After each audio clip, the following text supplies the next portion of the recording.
1 cubit wide, 1 cubit long. That's the exact size of the hole Odysseus digs with his own sword at the edge of the world, and it is the only doorway he has to a dead man who can tell him how to get home.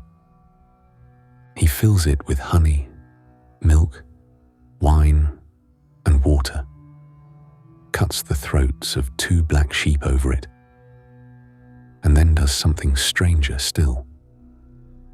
He sits beside his own offering with the sword drawn, refusing to let a single drop of blood be touched. Before the day is over, he will hold back an entire underworld with that one blade. And the ghost he actually needs will not be the first to reach him, or even the second. It starts with a death nobody notices at first. Kirke tells Odysseus that his crew isn't sailing home yet. They're sailing to the house of Hades to question the soul of a Theban prophet named Teiresias, the only shade down there still in possession of his mind. The men weep and tear at their hair when they hear it. Then someone does a head count and realizes their youngest crewman, Elpenor, is missing. He'd slept off Kirke's wine on her roof, forgotten there was a ladder, and stepped straight off the edge in the dark. His neck broke before anyone found him. Nobody had buried him. Nobody had even mourned him yet. Other business had pulled their attention elsewhere, and his body was still lying where it fell when the ship sailed without him.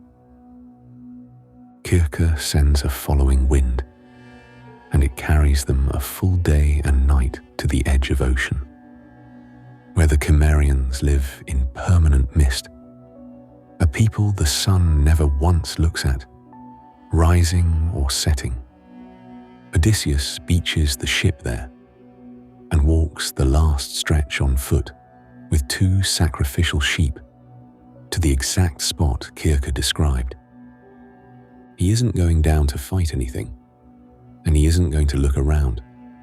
He's going because a dead man's answer is the only route left to his own front door. And that answer has a price, paid here, in a hole in the ground.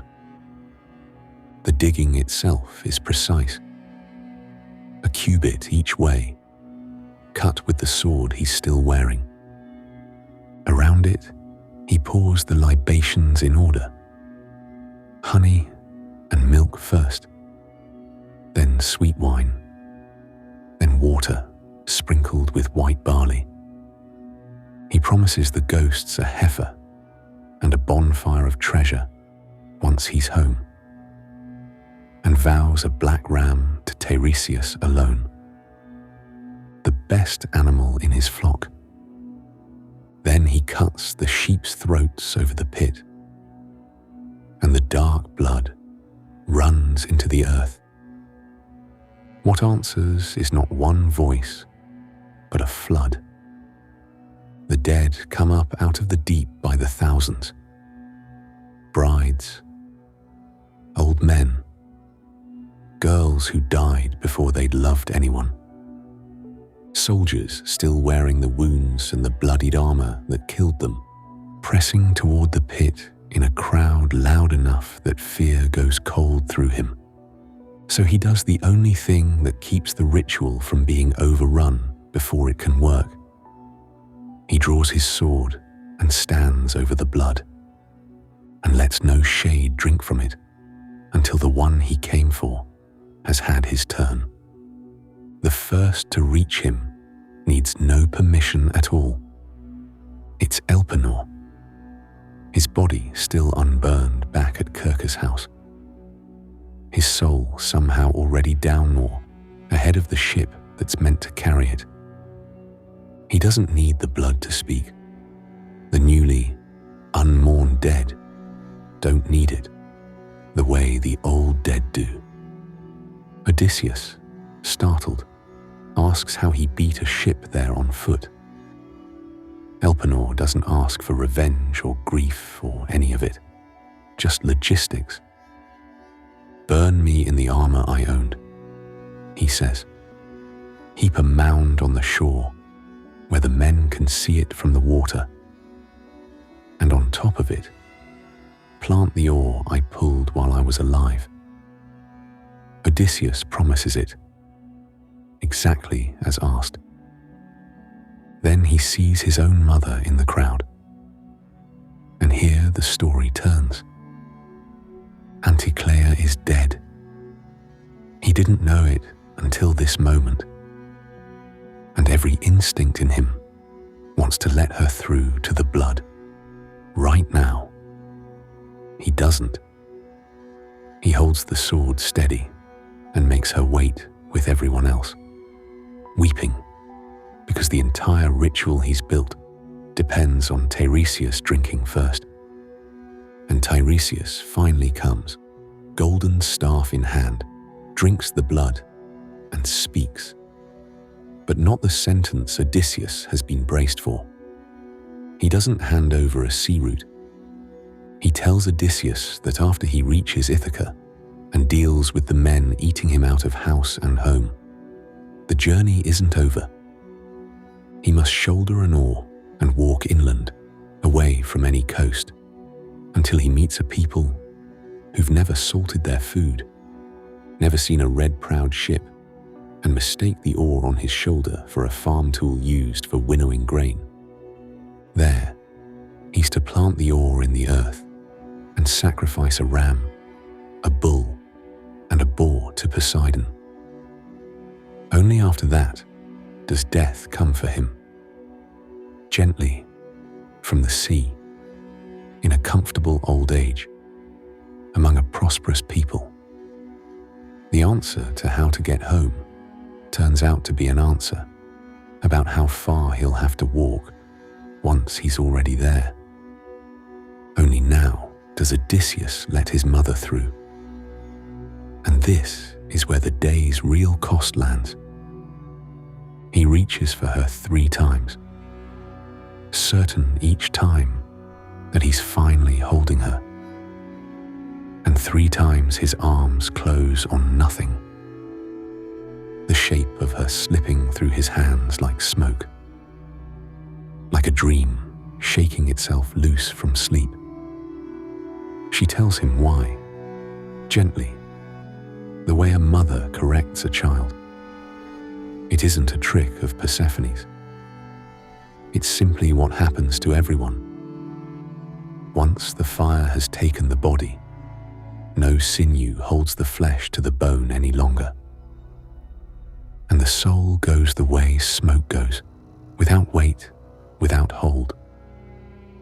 She didn't die of illness, she adds, or one of Artemis's painless arrows. She died of missing him. The rest of the crowd files past in a kind of grim procession he can barely keep up with. Women who slept with gods and bore the kings of Greece. Sisyphus, forever shouldering a stone that rolls back down before it crests. Tantalos, chin deep in water that drains the moment he bends to drink. Heracles, or his shadow at least, since the man himself feasts with the gods, wearing a belt worked with bears and lions and slaughter. Minos, seated with a golden scepter, still handing down verdicts to the dead the way he once did to the living. And Achilles, greeted here as the most honored soul in the whole grey country, answers that honor with the last thing anyone expects. He'd rather be a hired laborer for a poor, landless farmer, alive, than king over every one of these perished men. Nearby, Ajax stands apart and won't speak a single word, still furious, even in death, that Odysseus was the one awarded Achilles' armor. The crowd keeps swelling, the noise climbing, until Odysseus is afraid Persephone will send something up from the deep that no living man should look at. He runs, not toward an answer, he already has it, but away from the flood he opened to get it. Here's what that whole ritual actually bought him: a trench the width of a forearm, 2 sheep, a sword held over blood like a toll gate, and in exchange, not the route home he'd assumed he was paying for, but a second journey, on foot, inland, after the first one ends, and a promise that his death, whenever it comes, will be quiet and late and his. That's the payoff Teiresias was always going to deliver. Not a map, but a shape for the rest of his life.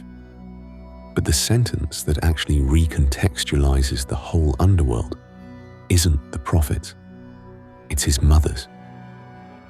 Odysseus has spent 10 years fighting the sea, the gods, and his own crew for the right to walk back into one house, on one island, and hold the people in it. Anticlea's answer, no sinew, no bone, just smoke, tells him what home was actually made of the whole time. Not a coastline, not a throne, a body he could close his arms around and actually feel. He came to the edge of the world to ask a dead man for a route, and the one lesson that survives the trip is that some doors, once shut by fire, don't open again for anyone. Not even for a man who has crossed the entire sea to knock on them